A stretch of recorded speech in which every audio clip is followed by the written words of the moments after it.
Hello everyone, how are you? This is the second part of chapter 2, the Ganga. And in previous video we had discussed about some of the paragraph of this chapter. And next we will discuss in this video.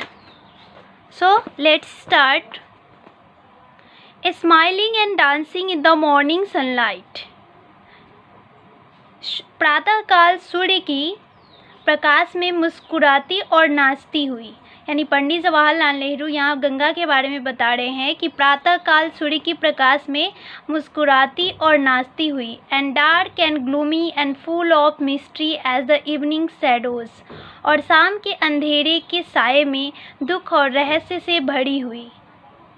A narrow slow and graceful stream in winter and a vast roaring things during the monsoon, और सर्दियों के मौसम में पतली और मंद धारा की तरह बहती हुई और मॉनसून के समय में तेज़ी से गर्जना करने वाली.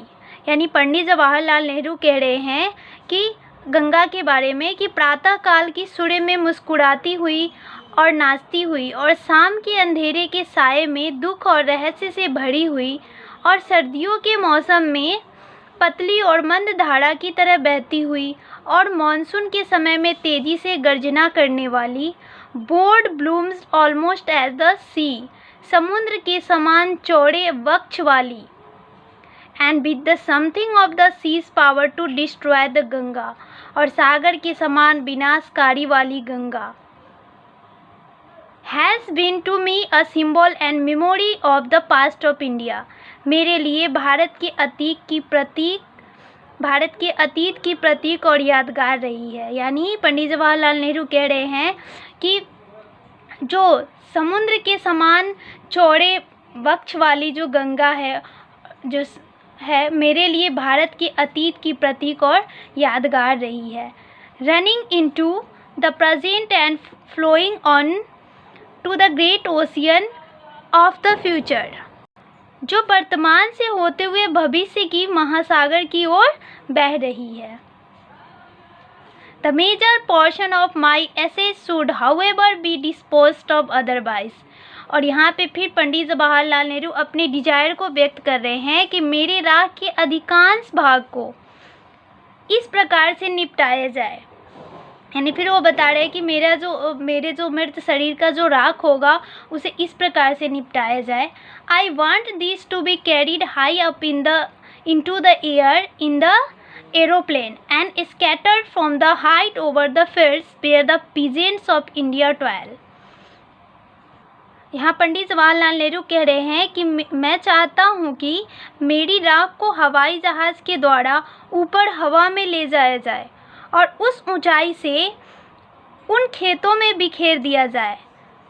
And scattered from the height over the fields, यानी उस ऊंचाई से उन खेतों में बिखेर दिया जाए. Where the peasants of India toil, जहाँ भारत के किसान परिश्रम करते हैं, मेहनत करते हैं. So that they might mingle with the dust and soil of India, ताकि वे भारत की धूल और मिट्टी में मिल जाए. And become an unidentified part of India, और वह भारत का एक अभिन्न अंग बन जाए. यानी पंडित जवाहरलाल नेहरू कह रहे हैं कि मेरे राख के अधिकांश भाग को इस प्रकार से निपटाया जाए. यानी मैं चाहता हूँ कि मेरी राख को हवाई जहाज़ के द्वारा ऊपर में ले जाया जाए और उस ऊंचाई से उन खेतों में बिखेर दिया जाए जहाँ भारत के किसान परिश्रम करते हैं, ताकि उनका जो राख है, उनके जो मृत शरीर का राख है, वो भारत की धूल और मिट्टी में मिल जाए और भारत का एक अभिन्न अंग बन जाए. ठीक है.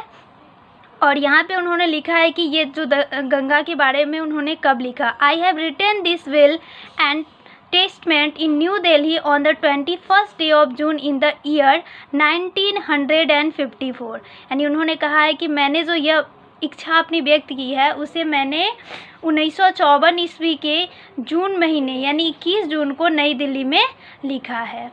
ठीक है. तो आपको ये क्या करना है, इसका दोनों पार्ट आप एक साथ देखेंगे ताकि आपको फिर से इसका जो भी एक्सप्लेनेशन है समझ में आ जाए. ओके.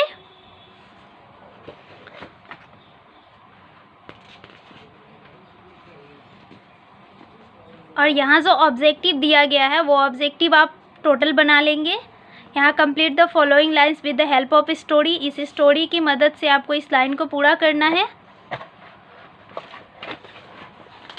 ओके, यहाँ फिर correct the given statement and rewrite them, यहाँ पे जो स्टेटमेंट दिया गया है उसे करेक्ट करना है। जैसे I have received so much love and affection of my parents, तो इसमें कुछ मिसिंग दिया गया है, जैसे यहाँ माई पेरेंट्स नहीं होगा, है ना, तो आपको इसको चेंज करना है, पीपल ऑफ इंडिया होगा, तो इसे आप चेंज करके लिखेंगे। Okay, this much for today.